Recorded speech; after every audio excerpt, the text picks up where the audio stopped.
So there's a story in the Bible that won't let me give up on my dreams. So I have to share it with you guys because I see it in a different way. So Joseph was a man that had a dream that basically showed him that he was going to be something grand in the future. Right after this dream, he ended up being sold into slavery by his brothers, where he ended up being a slave to one of the workers of Pharaoh. I believe it still made sense to him. Even though he wasn't in a favorable position, he probably still was able to connect the pieces in his mind of how he could still end up being what it is that God called him to be. Like maybe someone's going to fall off a horse and I save them and they're like, yes, let's advance Joseph.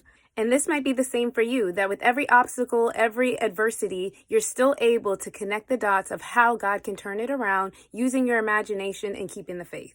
But then there's a plot twist, and that's when he ends up being thrown into prison, where I believe it no longer makes sense. Like, how can I connect me being in prison to becoming what it is that God called me to be?